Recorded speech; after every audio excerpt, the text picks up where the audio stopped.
નમસ્તે દર્શક મિત્રો, આઈએસએપી ફીઝ ઓફ સર્વનું હાર્દિક સ્વાગત છે। હું છું આપણી જાની મકવાના। દર્શક કરતા પહેલા નજર કરીશું મુખ્ય સમાચાર પર। આમોદ જંબુસર વચ્ચેના ઢાઢર નદીનો બ્રિજ 3 દિવસ માટે બંધ, તમામ વાહનોને વૈકલ્પિક માર્ગનો ઉપયોગ કરવા આદેશ। ભરૂચ અંકલેશ્વર આમોદના ખેડૂતોએ પાવર ગ્રીડની લાઇન મુદ્દે સમાન ખેડૂત સમાન વર્તનની માંગ સાથે બેઠક યોજી। ઝઘડિયા ઉમરલા પાસે આવેલા આરપીએલ કંપનીના સ્ટાફ ક્વાર્ટરના 6 લાખ રૂપિયાની ચોરીની ઘટના, અનેક મકાનોના તાળા તૂટ્યા હોવાના અહેવાલો આવ્યા સામે। ભરૂચ અંકલેશ્વર શહેરી વિકાસ સત્તામંડળ દ્વારા 4 કરોડ 57 લાખના ખર્ચે જાડેશ્વર તળાવનું બ્યુટિફિકેશન કરાશે। અનેક વિસ્તારોના માર્ગોનું પણ ખાતમુહૂર્ત કરાયું। કન્સાઇન નેરોલેક પેન્ટ્સ દ્વારા વાગરા તાલુકાના ઘણા બધા વિસ્તારોમાં CSR એક્ટિવિટી અંતર્ગત સમાજ ઉપયોગી, અભ્યાસ ઉપયોગી અને મહિલાઓને સશક્ત કરવા જેવા ઉમદા કાર્યો થતા રહેતા હોય છે।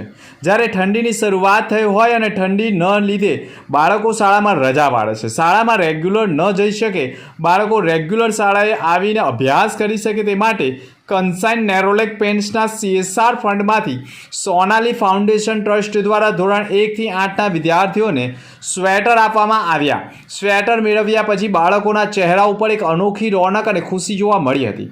આ સુંદર કાર્યક્રમમાં કન્સાઇન નેરોલેક પેન્ટ્સમાંથી કશ્યપ નરે, કોમર્શિયલ હેડ વિશ્વજીત તથા tinting officer Asif Khan, engineer officer Maulik Suthar સહિતના પ્રોડક્શન ઓફિસરો જોડાયા હતા। રાજ્ય પોલીસ દ્વારા શરૂ કરવામાં આવેલા તેરા તુજકો અર્પણ કાર્યક્રમ અંતર્ગત અંકલેશ્વર ડીવાયએસપી કચેરી અંતર્ગત આવતી વિવિધ પોલીસ મથકમાં ચોરી, સાયબર ફ્રોડના મુદ્દાને આજરોજ મૂળ માલિકને પરત કરવામાં આવ્યા હતા। અંકલેશ્વર ડિવિઝનમાં આવતા પાનોલી પોલીસ મથકના 5 GIDC પોલીસ મથકમાં, 4 અંકલેશ્વર રૂરલ પોલીસ મથકના અને 7 હાંસોટ પોલીસ મથકના અને 1 અંકલેશ્વર A ડિવિઝન પોલીસ મથકના તથા 8 અંકલેશ્વર B ડિવિઝન પોલીસ મથકના આમ 3 મોબાઈલની કિંમત ₹3,81,493ના મોબાઈલ મૂળ માલિકને પરત કરવામાં આવ્યા હતા।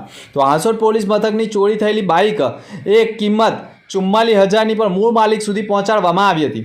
અંકલેશ્વર રૂરલ પોલીસ મથકના સાયબર ફ્રોડની રોકડ 25,000 તેમજ હાંસોટ પોલીસ મથકની સાયબર ફ્રોડમાં ગયેલ રોકડ રકમ 14,500 મળી કુલ સાયબર ફ્રોડના 39,500 રૂપિયા પણ પરત કરવામાં આવ્યા હતા।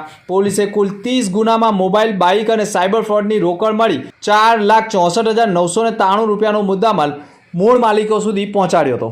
ઓપાલ ONGC દહેજ ખાતે ટેન્કમાં સંગ્રહિત હેવી પ્રોપિલિનના લીકેજને કારણે વિસ્ફોટ થયો અને આગ લાગી હતી।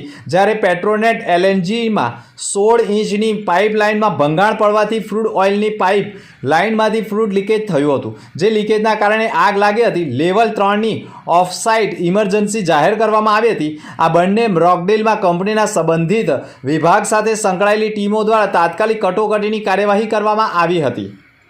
ઓપાલ ONGC દહેજ ખાતે સ્ટેરિયલમાં સંગ્રહિત હેવી પ્રોપિલિન લીકેજને 10 વ્યક્તિઓએ ઇજાગ્રસ્ત, જેમાંથી 2 વ્યક્તિઓને તાત્કાલિક સારવાર અર્થે ભરૂચ સિવિલ હોસ્પિટલ ખાતે સ્થળાંતર કરવામાં આવ્યા હતા। તેની સાથે સાથે સ્થાનિક આરોગ્ય તંત્રની ડોક્ટર અને આરોગ્ય વિભાગ કર્મીઓ દ્વારા પણ રેસ્ક્યુ કરાયેલ તમામ વ્યક્તિઓના આરોગ્યની ચકાસણી કરવામાં આવી હતી। આ સમગ્ર ઘટના દરમિયાન પોલીસ દ્વારા વાહન વ્યવસ્થાનું પણ કંટ્રોલ કરવામાં આવ્યો હતો। તેની સાથે માર્ગ અને મકાન વિભાગ દ્વારા પણ સુવ્યવસ્થિત અને ત્વરિત કામગીરી કરવામાં આવી હતી। આ ઘટના દરમિયાન 9 જેટલા ફાયર ફાઇટરો તથા તાત્કાલિક વાહનો પણ ઘટના સ્થળે પહોંચી ગયા હતા। પેટ્રોનેટ LNG દહેજ ખાતે 16 ઇંચની પાઇપલાઇનમાં સર્જાયેલા ભંગાણ અંગે મોકડ્રીલ પણ કરવામાં આવ્યું હતું, જેમાં કઈ રીતે ઇમરજન્સીમાં પહોંચી વળાય તેની ઉપર સમગ્ર મોકડ્રીલ યોજવામાં આવી હતી। આ મોકડ્રીલ દરમિયાન ઘટનાની જાણ થતાં ભરૂચ જિલ્લા કલેક્ટર ગૌરાંગ મકવાણાની સૂચનાથી નાયબ કલેક્ટર મનીષા માનાણી દહેજ ખાતે પહોંચી ગયા હતા। સમગ્ર વહીવટી તંત્રની વિવિધ ટીમો સાથે સંપર્કમાં રહીને મોકડ્રીલનું આયોજન થયું હતું। અંકલેશ્વરની સરકારી શાળામાં અભ્યાસ કરતા એક પ્રતિભાશાળી વિદ્યાર્થીએ અગાઉ યોજાયેલી કલાકુંભ પ્રતિસ્પર્ધામાં સંગીત વાઘા વર્ગમાં પણ પોતાની અનોખી કલાકારીએ સૌનું ધ્યાન ખેંચી લીધું હતું। ટાઇલ્સના 2 ટુકડાઓના સહારે લોકવંદના અભ્યાસ સાથે તેણે આવા મધુર સૂર પાથરિયા કે ઉપસ્થિત દર્શકો ક્ષણભર મંત્રમુગ્ધ બની ગયા હતા. તેની આ સર્જનાત્મક કલાઓ અને નિષ્ણાતોએ પણ તૃતીય સ્થાન આપીને બિરદાવ્યા હતા. રાજસ્થાનમાં પરંપરાગત લોક કલાકારો આવા સાધન વડે સંગીત પ્રસ્તુત કરતા જોવા મળે છે, જ્યારે દેશની વિવિધ ટ્રેનોમાં પણ ટાઇલ્સ વાદન દ્વારા ફિલ્મી ગીતો ગાઈને રોજગારી મેળવનારા બાળ કલાકારો દ્વારા પણ ઘણા વખત નજરે ચડ્યા છે. આવા સમયમાં ઇલેક્ટ્રોનિક વાદ્યોના પ્રભુત્વ વચ્ચે અંકલેશ્વરના ગરીબ પરિવારમાં જન્મેલા 7 વર્ષીય બાળકને આવું અદ્ભુત દ્રશ્ય જોવા મળ્યું હતું. ભરૂચ જિલ્લાની જાડેશ્વર વસાહતમાં આવેલું ઐતિહાસિક જાડેશ્વર તળાવ હવે નવો આભા મેળવવા જઈ રહ્યું છે. ભરૂચ અંકલેશ્વર શહેરી વિકાસ સત્તા મંડળ બોર્ડા દ્વારા તળાવ બગીચા અને સમગ્ર પરિસરના આધુનિક બ્યુટિફિકેશન માટે ₹4.57 કરોડના ખર્ચે વિશાળ કામકાજ હાથ ધરવામાં આવી રહ્યું છે. આ પ્રોજેક્ટનું ખાતમુહૂર્ત ગુજરાતના જળ સંપત્તિ અને પાણી પુરવઠા વિભાગના રાજ્ય કક્ષાના મંત્રી ઈશ્વર પટેલના હસ્તે વિધિવત પૂર્ણ થયું. ખાતમુહૂર્તના આ પ્રસંગે વિસ્તારના વિકાસની નવી દિશા સર્જાશે તેવો વિશ્વાસ વ્યક્ત કરવામાં આવ્યો હતો. તળાવના વિકાસથી જાડેશ્વર વિસ્તારને માત્ર સૌંદર્ય વધશે એટલું જ નહીં, પરંતુ નાગરિકોને આધુનિક સુવિધાઓ સાથેનું નવું રિક્રિએશનલ સ્પોટ પ્રાપ્ત થશે. સાથે સાથે જાડેશ્વરથી તવડા તરફના જવાના રસ્તા બનેલા 23 કરોડના ખર્ચે નવનિર્મિત રસ્તાનું પણ કામ થઈ રહ્યું છે, જે આ વિસ્તારના લોકોની સુવિધામાં વધારો થશે. આ કાર્યક્રમમાં ભરૂચ જિલ્લાની રાજકીય અને વહીવટી તંત્રની અગત્યની હસ્તીઓ મોટી સંખ્યામાં જોડાયા હતા. જિલ્લા ભરૂચના ભાજપના પ્રમુખ પ્રકાશ મોદી, ભરૂચ ધારાસભ્ય રમેશ મિસ્ત્રી, વાગરા ધારાસભ્ય અરુણસિંહ રાણા, જિલ્લા પંચાયતના પ્રમુખ મહેન્દ્રસિંહ વાસદિયા, ભરૂચ તાલુકા પંચાયતના પ્રમુખ કૌશિક પટેલ, જાડેશ્વર જિલ્લા પંચાયતના સભ્ય શૈલાબેન પટેલ, જિલ્લા પંચાયત કારોબારી અધ્યક્ષ ધર્મેશ મિસ્ત્રી તેમજ ભરૂચ જિલ્લાના કલેક્ટર ગૌરાંગ મકવાણા સહિત અધિકારીઓ અને અતિથિઓ ઉપસ્થિત રહ્યા હતા. ભરૂચ જાડેશ્વર સ્થિત KGM સ્કૂલ પરથી કરવામાં આવતી ઉજવણીની શરૂઆત મોટી સંખ્યામાં નાગરિકો, વિદ્યાર્થીઓ અને વિવિધ સંગઠનોના પ્રતિનિધિઓ જોડાતા દેશભક્તિનો માહોલ છવાઈ ગયો હતો. યાત્રા KGM વિદ્યાલયથી શરૂ થઈ તુલસીધામ જ્યોતિનગર માર્ગે આગળ વધતી ભૃગુ ઋષિ બ્રિજ પરથી સેવાશ્રમ હોસ્પિટલ સુધી પહોંચી હતી. સેવાશ્રમ હોસ્પિટલ ખાતે સ્થિર સરદાર વલ્લભભાઈ પટેલની પ્રતિમા સમક્ષ પુષ્પાંજલિ અર્પણ કરી યાત્રાનું સમાપન કરવામાં આવ્યું હતું. યાત્રા દરમિયાન યુનિટી, રાષ્ટ્રીય એકતા અને સરદાર સાહેબના અખંડ ભારતના સપના અંગે સૂત્રોચ્ચાર સાથે જનજાગૃતિ પણ કરવામાં આવી હતી. આ મહત્વના કાર્યક્રમમાં ભરૂચના ધારાસભ્ય રમેશ મિસ્ત્રી, ભરૂચ જિલ્લા પ્રકાશ મોદી, ભરૂચ જિલ્લા પોલીસ વડા Akshayraj Makwana, additional magistrate NR Dhandhal, પ્રાંત અધિકારી મનીષા માનાણી સહિતના અધિકારીઓ અને આગેવાનો પણ મોટી સંખ્યામાં નાગરિકો ઉપસ્થિત રહ્યા હતા.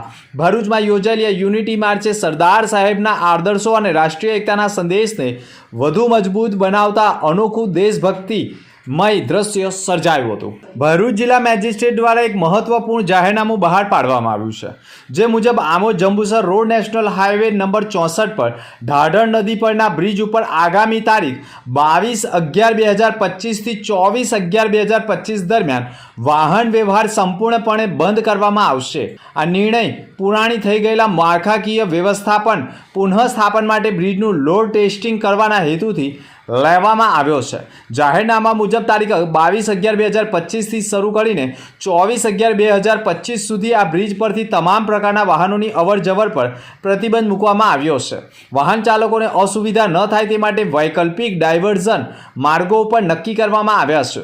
ભરૂચથી જંબુસર તરફ આવતા વાહનો માટે આમોદ સમા હોટલ 3 રસ્તા, સરભાણ ગામ, દિલ્હી મુંબઈ એક્સપ્રેસ હાઈવે તથા પાદરા થઈ જંબુસર પહોંચવાનો માર્ગ અપાયો છે. જ્યારે જંબુસર તરફથી આવતા ભારે વાહનોને દિલ્હી મુંબઈ એક્સપ્રેસ વે પાદરા ટોલનાકા થઈ ભરૂચ જવાનું રહેશે. પાદરાથી ભરૂચ તરફ જતા ભારે વાહનો માટે પણ દિલ્હી મુંબઈ એક્સપ્રેસ હાઈવે દહેગામ ટોલનાકા થઈ ભરૂચ ટોલનાકાનો માર્ગ નિર્ધારિત કરાયો છે. જિલ્લા મેજિસ્ટ્રેટ કચેરીએ તમામ નાગરિકોને આ પ્રતિબંધના સમયગાળા દરમિયાન જાહેર કરાયેલા વૈકલ્પિક માર્ગોનો ઉપયોગ કરવાનો અને સહકાર આપવા અપીલ કરી છે. ગુજરાતમાં પાવર ગ્રીડ લાઇનની કામગીરી કરવામાં આવી રહી છે, જેમાં ઘણા ખેડૂતોના ખેતરોમાંથી લાઇનો પસાર કરવામાં આવી રહી છે. તેવામાં ભરૂચ જિલ્લાના ભરૂચ, આમોદ અને અંકલેશ્વરના ખેડૂતોના ખેતરોમાંથી પાવર ગ્રીડની લાઇન દક્ષિણ ગુજરાત એટલે કે સુરત તરફ પસાર કરવામાં આવી છે અને આ લાઇન ખેડૂતોના ખેતરમાંથી પસાર કરવા માટે ભરૂચ જિલ્લાના બાજુના જ જિલ્લા એટલે કે સુરતમાં કલેક્ટરે ઊંચું વળતર ચૂકવવાનો હુકમ કર્યો હોય અને તે મુજબ પાવર ગ્રીડ લાઇન પસાર કરતા લોકોએ તે જ મુજબનું વળતર ચૂકવ્યું હોય તો માત્ર ભરૂચ જિલ્લામાં જ ખેડૂતોને સાથે ઓરમાયું વર્તન કેમ તેવા પ્રશ્નોને લઈ ખેડૂતો છેલ્લા ઘણા સમયથી પોતાની માંગ ઉઠાવી સમાન જમીન સમાન વળતરની માંગ કરી રહ્યા છે. ભરૂચ જિલ્લાના આમોદ, અંકલેશ્વર અને ભરૂચ તાલુકાના 100થી વધુ ખેડૂતોએ દેત્રાલ ગામે મહત્વની બેઠકનું આયોજન કર્યું હતું જેમાં તમામ ખેડૂતોને સમાન વળતર ચૂકવવું જોઈએ. સુરત જિલ્લામાં જે ખેડૂતોને પાવર ગ્રીડની લાઇનના સંચાલકો દ્વારા વળતર ચૂકવાયું છે તે જ પ્રકારનું વળતર ભરૂચ જિલ્લાના 3 તાલુકાના ખેડૂતોને ચૂકવવામાં આવે, નહીં તો વાણિજ્ય હેતુનું કામ છે તો વાણિજ્યના ભાવ મુજબ, ધંધાકીય હેતુ હોય તો તે મુજબનું વળતર ચૂકવવામાં આવે તેવી માંગ સાથે આવનાર સમયમાં ખેડૂતો સમાન જમીન સમાન વળતરના મુદ્દે ઉપર આંદોલનનું રણશીંગું ફૂંકનાર હોવાના એંધાણો વર્તાઈ રહ્યા છે.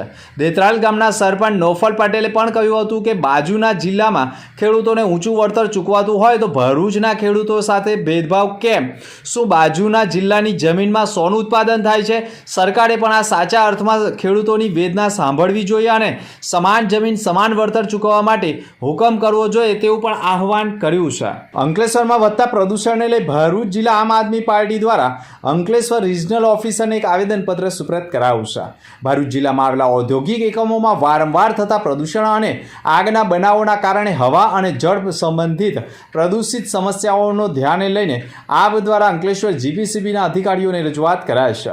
ભરૂચ જિલ્લાના અંકલેશ્વર, દહેજ, સાયલા, પાનોલી, ઝઘડિયા જેવા મોટા એકમોમાં ખૂબ જ મોટા પ્રમાણમાં ઔદ્યોગિક એકમો આવેલા હોવાથી અહીં પ્રદૂષણનું પ્રમાણ પણ વધુ ખૂબ હોવાનું માનવામાં આવે છે.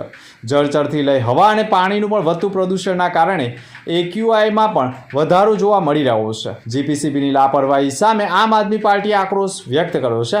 અંકલેશ્વર જીપીસીબીના RO જીજ્ઞા ઓઝાએ પણ કહ્યું હતું કે અમે પૂરો પ્રયાસ કરીશું અને તમારી મોનિટરિંગ ટીમને પણ આદેશ કરીશું તેમ કહ્યું છે, પરંતુ ઉદ્યોગો પણ પ્રદૂષિત પાણી બેરોકટોક છોડી રહ્યા હોવાનો પણ આક્ષેપ કર્યો છે. ઝઘડિયા તાલુકાના ઉમરલા પોલીસમાં કરેલ ફરિયાદ મુજબ પન્નાલાલ રામલાલ સોની રહે RPL company officer quarter A10 વતન ગયા હોય રૂમનું તાળું મારીને બંધ કર્યું હતું. 21/11/2025ના રોજ સવારે કંપનીના સિક્યુરિટી ઇન્ચાર્જનો ફોન મળ્યો કે રૂમનું લોક તોડેલું છે. સવારે રૂમ ઉપર આવી દરવાજો ખોલતા જોયું તો તેમાં મુખ્ય દરવાજાનો નકુચો તોડેલો હતો. રૂમમાં તિજોરીનું લોક પણ તોડેલું હતું અને સરસામાન પણ વેરવિખેર હતો. તિજોરીમાંથી સોનાના દાગીના, ચાંદીના દાગીના, પત્નીના બચતના ₹50,000 રોકડા, જૂનું લેપટોપ મળી આવ્યું ન હતું, જેમાં કુલ નુકસાન અંદાજે ₹6,35,500નું સામાન ચોરી થયો હોવાનું સામે આવ્યું હતું.